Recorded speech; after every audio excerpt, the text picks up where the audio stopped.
तो टॉपिक है अधातु एवं इनके प्रमुख यौगिक। पिछली वीडियो में हमने अधातुओं के भौतिक और रासायनिक गुणों के बारे में बात की थी। अब से हम जो आगे आने वाली वीडियोज है उनमें कुछ प्रमुख अधातुओं के बारे में पढ़ेंगे, कुछ प्रमुख अधातुएं और इनके गुणों के बारे में पढ़ेंगे। इस वीडियो में हम बात करेंगे नाइट्रोजन एवं नाइट्रोजन चक्र के बारे में। नाइट्रोजन है, इसकी खोज किसने की थी? तो नाइट्रोजन की खोज है वो रदरफोर्ड ने की थी। ये रदरफोर्ड वही वैज्ञानिक थे जिन्होंने किसकी खोज की थी? नाभिक की खोज की थी। किसी परमाणु का सेंट्रल पार्ट, जो बीच का पार्ट होता है वो कठोर और ठोस होता है और उस बीच के पार्ट को क्या कहा जाता है?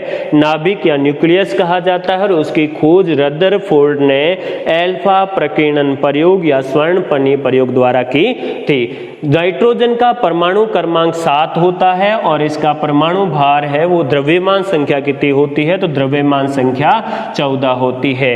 परमाणु क्रमांक 7 है, इसका मतलब है कि नाइट्रोजन के नाभिक के अंदर कितने प्रोटॉन पाए जाते हैं? 7 प्रोटॉन पाए जाते हैं। और इसका परमाणु भार या द्रव्यमान संख्या यानी कि A बराबर 14 है। और A बराबर क्या होता है? तो A बराबर होता है प्रोटॉन प्लस के न्यूट्रॉन की संख्या। और प्रोटॉन की संख्या हमें कैसे ज्ञात होगी? तो Z बराबर क्या होता है? तो Z बराबर होता है प्रोटॉन की संख्या। और यहाँ Z क्या है? तो Z परमाणु क्रमांक है। नाइट्रोजन का परमाणु क्रमांक 7 है, इसका मतलब है कि प्रोटॉन की संख्या 7 है और द्रव्यमान संख्या 14 है। तो न्यूट्रॉन की संख्या भी कितनी हो जाएगी? तो न्यूट्रॉन की संख्या भी 7 हो जाएगी। अर्थात नाइट्रोजन के नाभिक में 7 प्रोटॉन और 7 न्यूट्रॉन पाए जाते हैं। जितने प्रोटॉन होते हैं एक उदासीन परमाणु में उतने के उतने इलेक्ट्रॉन पाए जाते हैं। तो नाइट्रोजन के नाभिक के बाहर टोटल 7 इलेक्ट्रॉन चक्कर लगाते हैं, जो कि अलग अलग कक्षा में चक्कर लगाते हैं। पहली कक्षा है उसको K कहा जाता है, दूसरी कक्षा है उसको क्या कहा जाता है? L कहा जाता है, तीसरी को M। पहली कक्षा में कितने इलेक्ट्रॉन है? तो पहली कक्षा में 2 इलेक्ट्रॉन है। और दूसरी कक्षा में कितने हैं? तो 1 2 3 4 और 5। दूसरी कक्षा में टोटल कितने इलेक्ट्रॉन हो जाएंगे? 5 इलेक्ट्रॉन हो जाएंगे। तो जो नाइट्रोजन है उसको प्रदर्शित किया जाता है N714 से। इसे ऐसे लिखा जाता है, N नाइट्रोजन का सिंबल है, प्रतीक है। फिर इसका यहाँ नीचे की साइड में लिख दिया जाता है परमाणु क्रमांक और ऊपर की साइड में लिख दिया जाता है द्रव्यमान संख्या। तो N714 से इसे प्रदर्शित किया जाता है। और इसका इलेक्ट्रॉनिक विन्यास क्या हो जाएगा? 1s2। 1s2 का मतलब प्रथम कक्षा है उसमें कितने इलेक्ट्रॉन है? 2 इलेक्ट्रॉन। फिर 2s2 और 2p3, ये दोनों की दोनों दूसरी कक्षा है और दूसरी कक्षा में 3 और कितने हो गए? 2, 5 इलेक्ट्रॉन हो जाएंगे। ये s और p क्या है? तो s और p को कक्षक कहा जाता है। ये जो L कक्षा है, इस कक्षा में इलेक्ट्रॉन के पाए जाने की संभावना जहां पर सर्वाधिक हो उसे क्या कहा जाता है? तो उसे कक्षक कहा जाता है। और कक्षक है वो होते हैं S कक्षक, P कक्षक, D कक्षक, F कक्षक। तो यहां पर इसका इलेक्ट्रॉनिक विन्यास हो जाएगा 1s2, 2s2 और 2p3। जरूरी नहीं कि आपको यही इलेक्ट्रॉनिक विन्यास, आप ऐसे भी लिख सकते हैं 2 और 2 के बाद यहां पर कितना हो जाएगा? 5। तो 2 और 5 ऐसे भी लिखा जा सकता है। नाइट्रोजन का ऑक्सीकरण अंक है वो +5 से लेकर -3 तक होता है। +5 से लेकर -3 तक इसका ऑक्सीकरण अंक पाया जाता है। प्रकृति में जो एयर होती है, वायु होती है, वायुमंडल है, इस वायुमंडल के संगठन में 78% है वो नाइट्रोजन पाई जाती है। और आवर्त सारणी के ये कौन से समूह में पाई जाती है? तो ये 15वें समूह में पाई जाती है या 5A में पाई जाती है। मेंडली आवर्त सारणी के अनुसार ये 5A में है और आधुनिक आवर्त सारणी के अनुसार ये 15वें समूह में पाई जाती है और दूसरे आवर्त में होती है। जो आवर्त सारणी में ऐसे खड़ी लाइनें होती है, ऐसी खड़ी लाइनें हैं, इनको तो समूह कहा जाता है। और जो आडी लाइनें होती है उनको आवर्त कहा जाता है। तो जो नाइट्रोजन है वो 15वें समूह में पाया जाता है और दूसरे आवर्त में पाया जाता है। और ये कौन से ब्लॉक का तत्व है? पी ब्लॉक का तत्व है। पी ब्लॉक के तत्व का मतलब है कि इसमें अंतिम इलेक्ट्रॉन, जो लास्ट इलेक्ट्रॉन है, वो कौन से कक्षक में भरा जाएगा? वो पी कक्षक में भरा जाएगा। पी कक्षक में भरा जाने के कारण ही इसे पी ब्लॉक का तत्व कहा जाता है। और इस 15वें समूह में नाइट्रोजन के साथ साथ और कौन से तत्व पाए जाते हैं? तो नाइट्रोजन के साथ फास्फोरस पाया जाता है, आर्सेनिक पाया जाता है, एंटीमनी पाया जाता है और बिस्मिथ भी पाया जाता है। नाइट्रोजन, फास्फोरस, आर्सेनिक, एंटीमनी और बिस्मिथ पाया जाता है। और समूह 15 होता है, इस समूह 15 या वर्ग 15 है, इस 15 को निकोल्सन समूह भी कहा जाता है। ये भी इंपॉर्टेंट है। निकोल्सन समूह किसे कहा जाता है? तो आवर्त सारणी का वर्ग 15वां या फिर समूह 15वां है, उसको निकोल्सन समूह भी कहा जाता है। नेक्स्ट, नाइट्रोजन के कुछ गुण आ जाते हैं, जिसमें पहला है यह रंगहीन होती है। नाइट्रोजन का कोई रंग नहीं होता। ये स्वादहीन होती है, वायु से हल्की गैस है, जल में बहुत ही कम विलेय होती है तथा लिटमस के प्रति उदासीन होती है। यानी कि न तो ये अम्लीय प्रकृति की होती है और न ही ये क्षारीय प्रकृति की होती है, ये उदासीन होती है। यह दहन में सहायक नहीं है, यानी कि यह गैस जलाने में सहायता नहीं करती। जैसे ऑक्सीजन गैस है वो जलाने में सहायता करती है, जलाने में सहायक है, लेकिन जो नाइट्रोजन गैस है वो दहन में सहायक नहीं होती, जलाने में सहायक नहीं है। लेकिन इसमें अगर आप मैग्नीशियम का जलता हुआ तार लेके जाओगे तो ये गैस है वो तार को जलने ही देगी, बुझाती नहीं है, अर्थात इसमें तार है वो जलता ही रहता है। और ये कमरे के तापमान पर अक्रिय होती है, क्रिया नहीं करती है, लेकिन अगर उसको उच्च तापमान पर रखा जाए तो ये ऑक्सीजन और किससे क्रिया कर लेती है? हाइड्रोजन से। ऑक्सीजन से क्रिया करके ये ऑक्साइड बनाती है और हाइड्रोजन से क्रिया करके ये क्या बना देती है? हाइड्राइड बना देती है। इसके ऑक्साइड को ऐसे लिखा जाता है NOx, जिसमें X की वैल्यू है वो 1, 2, 3 हो सकती है। NOx से लिखा जाता है इसके ऑक्साइडों को। नाइट्रोजन है उसके द्वारा अनेक रासायनिक पदार्थ बनाए जाते हैं, जैसे नाइट्रिक अम्ल है या फिर कैल्शियम साइनेमाइड है, अमोनियम उर्वरक है। ये सारे के सारे किससे बनते हैं? नाइट्रोजन से बनते हैं। इसके अलावा विद्युत बल्बों में भी नाइट्रोजन गैस को भरा जाता है।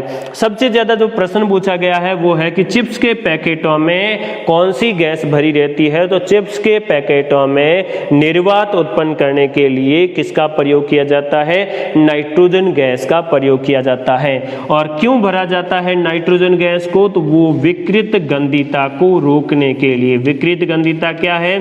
तेल या घी से बनी हुई वस्तुएं नमी और वायु से क्रिया कर लेती है, जिससे उनका रासायनिक संगठन बदल जाता है और उनका स्वाद और गंध परिवर्तित हो जाते हैं। इस परिघटना को विकृत गंधिता कहा जाता है। और चिप्स के पैकेटों में विकृत गंधिता को रोकने के लिए नाइट्रोजन गैस का प्रयोग किया जाता है। नाइट्रोजन का अणु है वो द्विपरमाणुविक होता है। द्विपरमाणुविक का मतलब है कि एक नाइट्रोजन के अणु में कितने परमाणु पाए जाते हैं? 2। यानी कि इसको किस तरह लिखा जाता है? N2 के रूप में लिखा जाता है। और यह कैसा होता है? अध्रुवीय होता है। नाइट्रोजन को अगर -196 डिग्री सेल्सियस या 77 केल्विन पर रखा जाए, नाइट्रोजन है इसको 77 केल्विन या -196 डिग्री सेल्सियस पर ठंडा किया जाए तो ये किस में परिवर्तित हो जाती है? द्रव नाइट्रोजन में परिवर्तित हो जाती है। द्रव नाइट्रोजन का प्रयोग है वो प्रशीतक के रूप में किया जाता है, भंडार गृहों में, शीत गृहों में और क्रायोजेनिक इंजन में भी किया जाता है। बैल या सांड के वीर्य को सुरक्षित रखने में भी द्रव नाइट्रोजन का प्रयोग किया जाता है। नेक्स्ट आ जाता है नाइट्रोजन का उपयोग, कि नाइट्रोजन का प्रयोग कहाँ कहाँ किया जाता है। तो नाइट्रोजन का सबसे प्रमुख व्यापारिक उपयोग है वो अमोनिया के उत्पादन में होता है। सबसे ज्यादा नाइट्रोजन का व्यापारिक व्यवसायिक उपयोग अमोनिया के निर्माण में किया जाता है। इसके अलावा नाइट्रोजन का प्रयोग विद्युत बल्बों में भी किया जाता है, उच्च तापमान मापने वाले तापमापी और गाड़ियों के टायरों में। ये भी क्वेश्चन पूछा गया है, गाड़ियों के टायरों में कौन सी गैस भरी जाती है? तो गाड़ियों के टायरों में नाइट्रोजन गैस भरी रहती है। अगर नाइट्रोजन ऑप्शन में नहीं है तब हम कौन सी गैस लिखेंगे, हीलियम की गाड़ियों के टायरों में हीलियम गैस भरी रहती है। अगर नाइट्रोजन ऑप्शन में नहीं है तो नाइट्रोजन है तो नाइट्रोजन गैस का ही प्रयोग किया जाता है गाड़ी तथा वायुयान के टायरों में हवा भरने के लिए। थोड़ी मात्रा में नाइट्रोजन का उपयोग है वो कहाँ किया जाता है, धातु कर्म में किया जाता है तथा आयरन और स्टील उद्योगों में अक्रिय वातावरण निर्मित करने में भी किया जाता है। अगर नाइट्रोजन को 77 केल्विन या -196 डिग्री सेल्सियस पर ठंडा कर दिया जाए तो ये किस में परिवर्तित हो जाती है, ये द्रव नाइट्रोजन में परिवर्तित हो जाती है। और द्रव नाइट्रोजन का प्रयोग कहाँ किया जाता है, भंडार गृहों में प्रशीतक के रूप में, मोर्चरी जहां पर शवों को रखा जाता है तो शवों को सुरक्षित रखने में, क्रायोजेनिक इंजन में, और बैल या सांड के वीर्य, ये कृत्रिम निषेचन के लिए बैल या सांड के वीर्य है उनको सुरक्षित किस में रखा जाता है, तो वो द्रव नाइट्रोजन में रखा जाता है। द्रव नाइट्रोजन कैसे प्राप्त की जाती है, अगर नाइट्रोजन को हम ठंडा कर दें -196 डिग्री सेल्सियस या 77 केल्विन तक, ये डिग्री गलत लिखा हुआ है, 77 केल्विन तक अगर इसको ठंडा कर दिया जाए तो ये द्रव में परिवर्तित हो जाती है। जितने भी सजीव हैं उन सजीवों के शरीर का निर्माण है वो कोशिका से मिलकर हुआ है और कोशिका में पाए जाते हैं न्यूक्लिक अम्ल। न्यूक्लिक अम्ल के रूप में कौन पाए जाते हैं, आरएनए पाया जाता है, डीएनए, आरएनए मतलब राइबोन्यूक्लिक अम्ल और डीएनए मतलब डीऑक्सीराइबोन्यूक्लिक अम्ल। और शरीर की टूट फूट की मरम्मत के लिए किसका प्रयोग किया जाता है, प्रोटीन का। प्रोटीन और न्यूक्लिक अम्ल है इनका निर्माण किससे होता है, अमीनो अम्लों से होता है। और अमीनो अम्लों का प्रमुख घटक कौन सा होता है, तो अमीनो अम्लों का प्रमुख घटक नाइट्रोजन होता है। इसका मतलब है कि सजीवों के शरीर में नाइट्रोजन प्रमुख तत्व है, चाहिए, सबसे ज्यादा चाहिए ही चाहिए। अब हम कह रहे हैं कि वायुमंडल में नाइट्रोजन है वो कितनी पाई जाती है, 78% पाई जाती है, जबकि सजीवों को भी नाइट्रोजन चाहिए। तो इसका मतलब है कि सजीव वायुमंडलीय नाइट्रोजन को लेंगे और अगर वायुमंडलीय नाइट्रोजन को सजीव ग्रहण कर लेंगे तो वायुमंडल में नाइट्रोजन का प्रतिशत कम होना चाहिए, लेकिन इसका प्रतिशत हमेशा बना रहता है। और वो क्यों बना रहता है, तो वो बना रहता है नाइट्रोजन चक्र के कारण। नाइट्रोजन चक्र क्या होता है, तो सजीवों के शरीर का प्रमुख घटक कौन सा है, नाइट्रोजन है। प्रमुख घटक का मतलब है कि ये प्रोटीन के निर्माण में भी नाइट्रोजन काम आता है और अमीनो अम्ल के निर्माण में भी काम आता है। प्रोटीन में मुख्य तत्व नाइट्रोजन ही पाया जाता है। अब हमने कहा भाई सजीवों को नाइट्रोजन चाहिए, तो क्या सजीव वायुमंडलीय नाइट्रोजन को सीधे ही ग्रहण कर लेंगे, नहीं।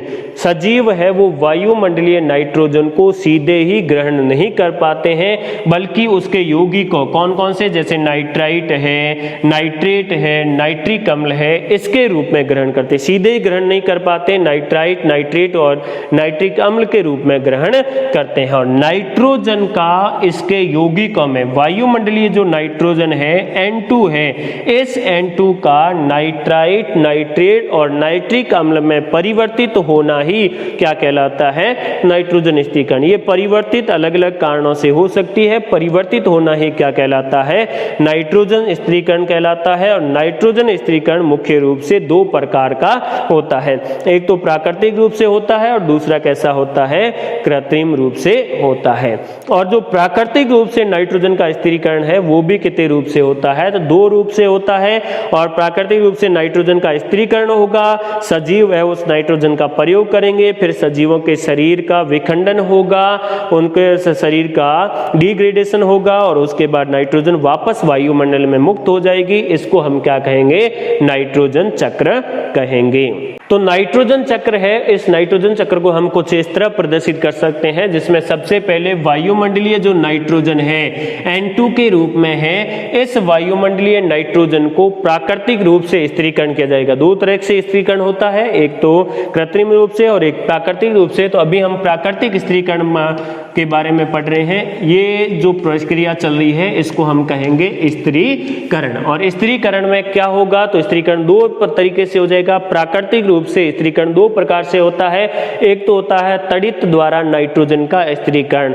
तड़ित यानी कि बिजली की उपस्थिति में ये जो नाइट्रोजन गैस है ये ऑक्सीजन से क्रिया कर लेगी और ऑक्सीजन से क्रिया करके नाइट्रोजन के ऑक्साइड में परिवर्तित हो जाएगी। और ये जो नाइट्रोजन के ऑक्साइड है ये वापस बादलों के अंदर मौजूद H2O है उससे क्रिया करके क्या बना लेंगे, नाइट्रिक अम्ल HNO3 बना लेंगे, जो कि बारिश के रूप में जमीन पर आ जाएगा। तो एक तो तड़ित द्वारा नाइट्रोजन का स्थिरीकरण किया जाता है, जो कि बारिश नाइट्रिक अम्ल के रूप में कहां पर आ जाती है, जमीन पर। दूसरा किसके द्वारा किया जाता है, तो वायुमंडलीय नाइट्रोजन को कुछ जीवाणु, कुछ नील हरित शैवाल, ब्लू ग्रीन एल्गी, ये इस नाइट्रोजन को प्राकृतिक रूप से स्थिरीकरण करते हैं। कुछ जीवाणु जो कि लेग्यूमिनेसी पादप है उनकी जड़ों में पाए जाते हैं। राइजोबियम नामक जीवाणु होते हैं जो कि लेग्यूमिनेसी कुल के पादप या फलीदार पादप होते हैं, उनकी जड़ों में पाए जाते हैं, गुलिकाओं के रूप में, गांठों के रूप में, और वो नाइट्रोजन का स्थिरीकरण करने का काम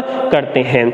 और ये नाइट्रोजन है वो नाइट्रोजन के यौगिकों में परिवर्तित हो जाएगी और यौगिक है वो किसके साथ मिल जाएंगे, मिट्टी के साथ मिल जाएंगे। और उन यौगिकों को ग्रहण कर लिया जाएगा किसके द्वारा, पादपों के द्वारा अवशोषित कर लिया जाएगा। उन्हीं पादपों को खाया जाएगा जंतुओं द्वारा। तो ये जो नाइट्रोजन के यौगिक है वो किसके शरीर में पहुंच जाएंगे, जंतुओं के शरीर में। जंतु जब उनको उपभोग कर लेंगे तो जंतु जब मरेंगे या उत्सर्जन होगा, और पादप है, इन पादपों का भी मरने के बाद या पादपों का जब कुछ उत्सर्जी पदार्थ होंगे तो उन उत्सर्जन से ये जीवों के शरीर से और पादपों के शरीर से नाइट्रोजन है वो नाइट्रोजनी अपशिष्ट पदार्थ है वो उत्पन्न होंगे। पौधे हैं वो जब मर जाएंगे तो उनके शरीर का, उन पौधों पादप शरीर का जो अपघटन होगा, अपघटन से भी नाइट्रोजनी अपशिष्ट है वो किसमें मिल जाएंगे, वापस मृदा में। मृदा में कुछ ऐसे जीवाणु उपस्थित होते हैं जो इन नाइट्रोजन के यौगिकों को पुनः किसमें बदल देते हैं, वायुमंडलीय नाइट्रोजन में बदल देते हैं। तो जीवाणुओं द्वारा नाइट्रोजनी यौगिकों को किसमें परिवर्तित कर दिया जाता है, गैसीय नाइट्रोजन में परिवर्तित कर दिया जाता है। और इस प्रक्रिया को क्या कहा जाता है, तो इसे कहा जाता है विनाइट्रीकरण। और ये जो पूरा प्रोसेस है विनाइट्रीकरण से वापस है वो वायुमंडलीय नाइट्रोजन है वो मुक्त हो जाएगी। ये जो नाइट्रोजन है वो वायुमंडलीय नाइट्रोजन में परिवर्तित हो जाएगी। और ये जो पूरा का पूरा चक्र है इस चक्र को हम नाइट्रोजन चक्र कहेंगे, जिसके द्वारा वायुमंडल में नाइट्रोजन का प्रतिशत या सांद्रता स्थिर रहती है। तो नाइट्रोजन का प्राकृतिक रूप से स्थिरीकरण में पहला आ जाता है जीवाणु द्वारा स्थिरीकरण, जिसमें मटर कुल के पादप या फलीदार पादप या लेग्यूमिनेसी जो कुल के पादप हैं उन पादपों की जड़ों में राइजोबियम जीवाणु पाए जाते हैं। और राइजोबियम जीवाणु जैसे नॉस्टॉक है, क्लॉस्ट्रीडियम, एनाबीना एक एल्गी है, तो एनाबीना ये पाए जाते हैं जो कि सहजीवी गुलिकाओं के रूप में यानी कि गांठों के रूप में पाए जाते हैं, सहजीवी संबंध के रूप में जो नाइट्रोजन स्थिरीकरण का कार्य करते हैं। इसके अलावा नाइट्रोजन का स्थिरीकरण तड़ित द्वारा होता है। प्राकृतिक रूप से बिजली की उपस्थिति में नाइट्रोजन ऑक्सीजन के साथ क्रिया करके नाइट्रोजन के ऑक्साइड में परिवर्तित हो जाएगी और जो जल से क्रिया करके नाइट्रिक अम्ल या नाइट्रस बना लेता है, जो वर्षण के द्वारा कहां तक पहुंच जाता है, पौधों तक। अब जो कृत्रिम रूप से नाइट्रोजन का स्थिरीकरण वो कैसे किया जाता है, कृत्रिम रूप से नाइट्रोजन का स्थिरीकरण प्रयोगशाला में यूरिया के रूप में किया जाता है। यूरिया का फॉर्मूला होता है NH2CONH2। तो NH2CONH2 ये यूरिया का फॉर्मूला है। यूरिया के रूप में इसका कृत्रिम रूप से स्थिरीकरण किया जाता है। और ये भी क्वेश्चन पूछा जाता है कि मानव द्वारा प्रयोगशाला में निर्मित प्रथम यौगिक कौन सा था, तो मानव द्वारा प्रयोगशाला में निर्मित प्रथम यौगिक भी कौन सा है, यूरिया है। और कृत्रिम विधि द्वारा नाइट्रोजन का स्थिरीकरण है वो कौन सी विधि द्वारा किया जाता है, हेबर विधि द्वारा। यानी कि यूरिया का निर्माण प्रयोगशाला में कौन सी विधि द्वारा किया जाता है, हेबर विधि द्वारा। विनाइट्रीकरण किसे कहेंगे, तो जीवाणुओं द्वारा नाइट्रोजन के यौगिकों को पुनः नाइट्रोजन में परिवर्तित करना क्या कहलाता है, विनाइट्रीकरण कहलाता है। नेक्स्ट कुछ नाइट्रोजन के यौगिक आ जाते हैं, जिसमें पहला आ जाता है अमोनिया, जिसका फॉर्मूला होता है NH3। अमोनिया सर्वप्रथम 1774 में किसने बनाई थी? प्रिस्टले ने अमोनियम क्लोराइड और लाइम के मिश्रण को गर्म करके अमोनिया गैस प्राप्त की थी और इसे उन्होंने क्या कहा? क्षारीय वायु कहा। इसका औद्योगिक उत्पादन है वो कौन सी विधि द्वारा किया जाता है? तो हेबर विधि द्वारा किया जाता है, और जिसमें ये पूछा जाता है हेबर विधि में उत्प्रेरक के रूप में किसका प्रयोग किया जाता है? आयरन का और मोलिब्डेनम का प्रयोग किया जाता है उत्प्रेरक वर्धक के रूप में। उत्प्रेरक क्या होते हैं? वे पदार्थ जो किसी रासायनिक अभिक्रिया में खुद परिवर्तित हुए बिना, खुद अपरिवर्तित रहते हुए रासायनिक अभिक्रिया को परिवर्तित या तो बढ़ा देते हैं उसके वेग को, या घटा देते हैं, परिवर्तित कर देते हैं, उत्प्रेरक कहलाते हैं। और उत्प्रेरक वर्धक किसे कहते हैं? ये उत्प्रेरक वर्धक खुद उत्प्रेरक नहीं होते, ये बस उत्प्रेरक की अभिक्रियाशीलता को बढ़ा देते हैं। अमोनिया जल में विलय गैस होती है और इसका जलीय विलयन कैसा होता है? क्षारीय होता है, जो लाल लिटमस को नीला कर देता है। क्षारों का गुण होता है कि क्षार लाल लिटमस को नीला कर देते हैं।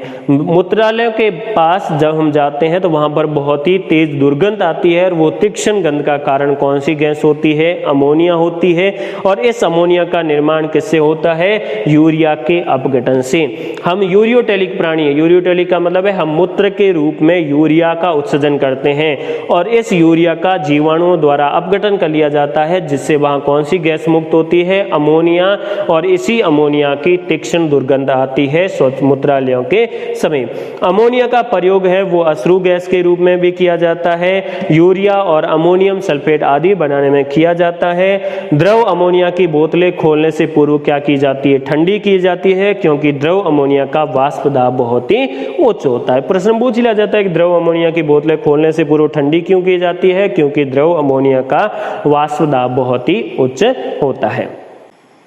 अगला नाइट्रोजन का यौगिक आ जाता है नाइट्रस ऑक्साइड, जिसको N2O से लिखा जाता है। N2O इसका फॉर्मूला है, ये इंपॉर्टेंट है, इससे कई बार प्रश्न पूछा गया है। ये कैसी होती है? रंगहीन तथा कुछ धात्विक गंध वाली गैस होती है, जिसको अल्प मात्रा में सूंघने पर हंसी आने लग जाती है। यानी कि इसको सूंघ लेते हैं तो हम हंसने लग जाते हैं, इसीलिए नाइट्रस ऑक्साइड N2O को लाफिंग गैस या हंसाने वाली गैस भी कहा जाता है। कई बार क्वेश्चन पूछा गया है लाफिंग गैस किसे कहते हैं? तो लाफिंग गैस कहा जाता है नाइट्रस ऑक्साइड को। और अगर इसको ज्यादा मात्रा में सूंघ लिया जाता है तो सूंघने पर आदमी की मृत्यु भी हो जाती है। इसका प्रयोग कहाँ किया जाता है? तो इसका प्रयोग निश्चेतक के रूप में किया जाता है। नाइट्रोजन का एक और यौगिक आ जाता है नौसादर अमोनियम क्लोराइड कहा जाता है, NH4Cl। NH4Cl इसका फॉर्मूला हो जाएगा। इसका व्यापारिक नाम है वो क्या हो जाएगा? Ammonium chloride. व्यापारिक नाम है अमोनियम क्लोराइड, फॉर्मूला हो जाएगा NH4Cl, और सामान्य नाम क्या हो जाएगा? नौसादर। प्रयोग कहाँ होता है? तो इसका प्रयोग शुष्क बैक्टीरिया में किया जाता है। धातुओं को जोड़ने से पहले उनकी सतह साफ करने में किया जाता है, और औषधि निर्माण में किया जाता है। नौसादर या अमोनियम क्लोराइड है, इसमें ऊर्ध्वपातन का गुण भी पाया जाता है। अगर आप इसको गर्म करोगे तो ये ठोस से डायरेक्ट किसमें परिवर्तित हो जाएगा? द्रव में परिवर्तित हो जाएगा। तो ये हो गए नाइट्रोजन और नाइट्रोजन के गुण तथा नाइट्रोजन के कुछ प्रमुख यौगिक।